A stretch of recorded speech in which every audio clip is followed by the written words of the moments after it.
ban in this matchup. Inferno Dragon and the first, could this be the first ever Sparky ban? I think it might just be. I can't recall it being banned before. We've got Berin on the bottom left here. Ewiz zaps through the Goblin Barrel and no damage done whatsoever. Inferno Dragon and Sparky ban, kind of weird ban options. They're kind of niche cards. They both have seen some play, and I remember last week actually, Soaking brought out the Sparky deck and got the win with it. So its recent balance change made it a little bit more powerful. It shoots a little bit faster now, 4 seconds instead of 5 seconds. Inferno Dragon, on the other hand, usually just burns through those big old tank type attackers, things like Golem and Lava Hound. So it looks like as a result, players have been switching toward more light-based pushes here. ISlaw with the log bait deck. Berin's got minor poison. And Shatton, can you tell us a little bit about this matchup? Well, the thing is, when you ban Inferno Dragon and Sparky, 2 units that are very, very, very... it causes your opponent to take a zap in order to shut them down to reset their charge. Sparky in a 4-second, attack. If you zap it, you reset it. And an Inferno Dragon, it heats up and does more damage as it goes along. A zap resets it back to its tier 1 damage. As a result, you're seeing both players have log in this matchup. I see, yeah. We haven't quite seen it from ISlaw yet, but pretty much every log bait deck does run log. You're right about that. Just not very many opportunities for him to use it against Berin's deck. He's running lots of high-flying creatures, the minions, and then bigger ground-based targets like Miner, Ewiz, Bandit, which aren't really that afraid of log. It can roll through those tiny little dudes pretty easily, but they're pretty sturdy. And you noticed early on, Berin got a great attack out the right lane with the Bandit, hit that Tower and brought it all the way down to 734. ISlaw has pretty much only been focusing on the left lane, but Berin's happy to play both sides. Yeah, happy to play both sides, just getting a little chip here, a little chip there. And here's the thing, he can choose whether he wants to go right or left because they're both almost equal. He hasn't been forced to choose yet, though. He's gotten, about equal damage on each of them. Nice, solid 3-for-3 trade there. Gets the Miner to take out that Princess out back. Ice Spear not going to be enough to finish off those minions. They're going to be able to swipe down the Knight coming out in front. And it looks like the defense for Berin's going to hold up once again. Log rolls through the barrel, and every time he does that, he gets 1 elixir, right? It's a 2 elixir spell to wipe out the barrel sent in by ISlaw, and ISlaw just has not been able to connect at all the entire game. No, and every single time he gets +1, it allows him to throw out his Miner and his Poison to get more value on the back end. Poison doing 240, and every Miner chip crucial in this matchup. Berin just kind of chipping him down, Woody. Sure is. With a Miner at the left side, it does get frozen, but Poison added on top means Berin is slowly eking his way toward victory. Super high value log out the right side. Kills the barrel and the Princess at the bridge. And even though ISlaw is starting to get a tiny little bit of chip out on the right side, he just is not able to overwhelm the great defensive plays from Berin here. This is what we've really come to expect from Berin, especially when he's able to play one of his favorite cards in the game, the Ewiz. A lot of players have been banning that against him recently, but the fact that he's been able to play it has definitely worked to his favor here. It's one of his favorite cards, and he's pretty much using it at every chance in the optimal setting. Look, it killed the Goblin Barrel that last time and got a few zaps against the Miner. Yeah, he's not going to be able to out-cycle the log of Berin if Berin is comfortable electro-wizarding Goblin Barrels and stopping it every time. Just to know. Great ranged card that can hit 2 targets at a time and also has spell damage. Good game called by ISlaw. He's not at all excited about playing the next few minutes of this. He rolls a log through the center, and it looks like he's probably given up. Another Poison at the left lane will get the kill. ISlaw throws the barrel at the King just to make sure his opponent knows that this thing is over on his terms. On his terms. ISlaw has thrown up the white flag, and that's going to be a win for Berin on the bottom. We have a best-of-3 series here. Being at 0 elixir, not being able to defend. Oh, man, I was getting antsy in chat, and I'm glad we're getting back to clashing. Left side attack is going to be a Bandit clashing onto the Goblins there. Ice Spear gets the hop, and it looks like that's going to be a dash on the left side. Great early connection for Berin, and he doesn't even activate the King Tower. I was worried a little bit about that Miner placement, but it looks like it worked out very, very well for him. Damage onto both sides was devastating. ISlaw's taking a huge hit. He kind of just left the minions to just continue to assault his right side tower. He just didn't have an answer. They do so much damage, though. You got to do something about him. I wonder if ISlaw's running log again and didn't have the zap or anything to deal with that. Usually, these top decks either run log or zap in pretty much every single case. There's a log or a zap just to be able to deal with the little swarms that are coming at you. ISlaw is continuing to try to pump up. He's got a good catch out the back left. Keeping the miner off the Elixir Collector, very important, but there's a confused Goblin back there. He's kind of running around the Elixir Collector, can't find his way to the miner. Unfortunate for him, ISlaw's Goblin's going to get a talking to later, I imagine. Berin's banned, however, dashes on the left lane. Once again, Berin can go left or right side here in Chatton. Yeah, Matt the Goblin there just did not perform well. After last week being the MVP, this week he's being the MVL. Uh-oh. Okay, minions coming on the left side. Pump coming down from ISlaw. Bandit gonna be played here. Miner coming out in the back. Gonna just take down this Pump. There's no answer to the miner. So much value from Berin, and a log comes in on the left.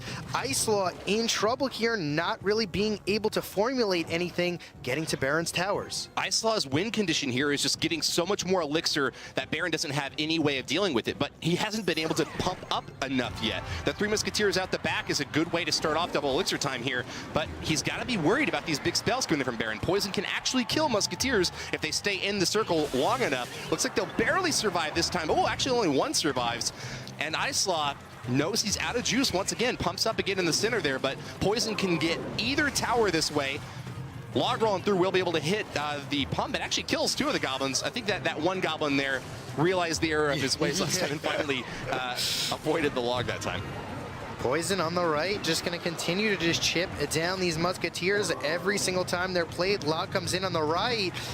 I mean, ISlaw can still formulate a victory. All he has to do is continue to play it slow. He kind of has a counter deck. He just needs to survive for the next, I would say, 30 seconds in this match.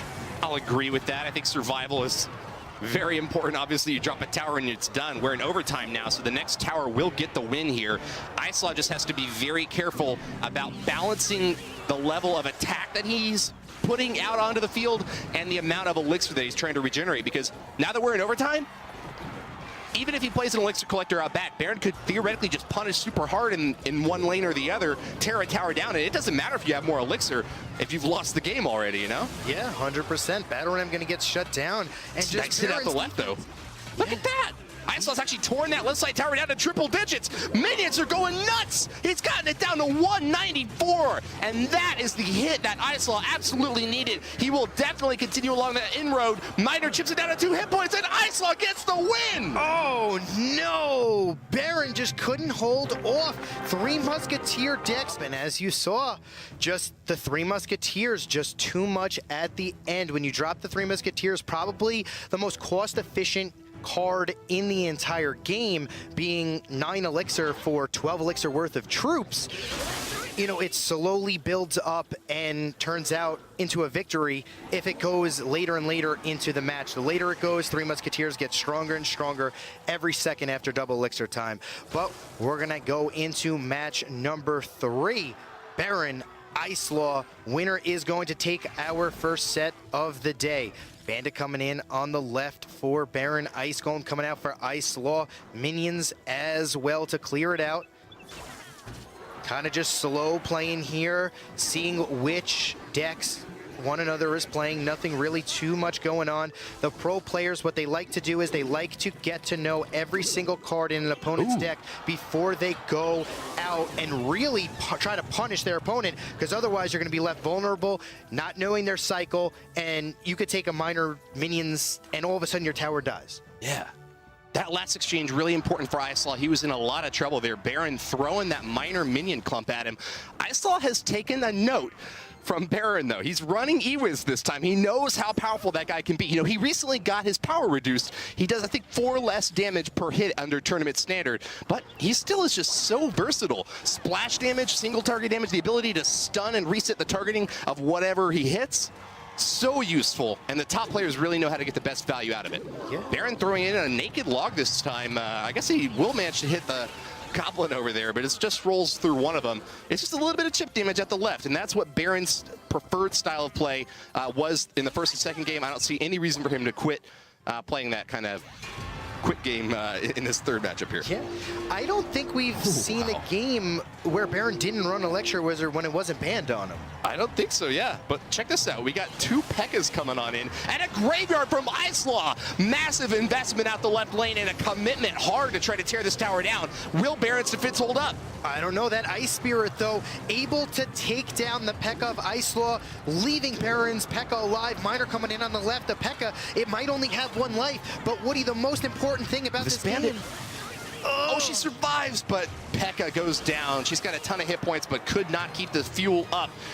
And it looks like this push is going down. We got a double poison at the left. Berin and ISlaw playing both offensive and defensive poisons. Looks like that Ewiz is going to get taken out, and as a result, ISlaw's going to pull ahead in damage, kiting those minions over to the right lane. Berin's turn to attack, though. It's a Miner in the back. P.E.K.K.A. starts to go toward him, but gets dashed on by the bandit and dunks on the bandit. Dunks! Finishes it off. ISlaw is building up for a big attack, but Berin's got plenty of elixir to defend a P.E.K.K.A. of his own as they're about to reach each other on the left side bridge. Yeah, And chat. The Ice Spirit is the MVP right now, just continuing to freeze the P.E.K.K.A., allowing Berin's P.E.K.K.A. to get off an extra 2 shots, but oh, Skeleton's distracted! You can see that's a defensive poison set up by Berin. The little poison cloud on the outside ring is blue, so you know that's set up to defend and keep that tower alive. Graveyard pulls it down to the triple digits, and this is a pretty nice little stabby attack from Berin out the left. Miner chips it down to 759 damage, and he's doing pretty well. Ewiz zaps onto both the goblins and the P.E.K.K.A., and it's looking like ISlaw's next push is dead on arrival. Minion's going to help out as well, but the P.E.K.K.A. gets the hit on the Ewiz, and that's got to hurt. Yeah, Miner continuing to get chip damage off on the left-hand side. Berin just chipping away, but can he hold on? This Graveyard push is going to be huge, but a defensive poison Double poison. again. Offensive and defensive. Poison probably the best spell counter to the Graveyard. It kills skeletons in 1 hit, and it affects the entire radius there. But if it's a little bit too slow on that tick, it could be a lot of damage on tower. We got a nice hit in over here from the left side. Miner does connect early on, but gets retargeted by that Ewiz on defense. ISlaw and Berin both at the 400 damage mark. 8 hit points separate these 2 guys on the left side. This is really close right now. Here it is. Can he defend this? The bandit, the poison on offense. The Miner coming in on the left-hand side for Berin. Is he going to be able to take this game? The lock coming in. Oh, gonna clear it out. Not And just there yet, it but the is. poison's going to be able to finish it off. Get ISlaw cycle back to something. Throw some damage on the tower, ISlaw. No. 1 hit point, and it falls. Berin gets the win with 28 hit points left. It's pretty dark in that room, but I think I see a thumbs up. The ghost of Berin rises again.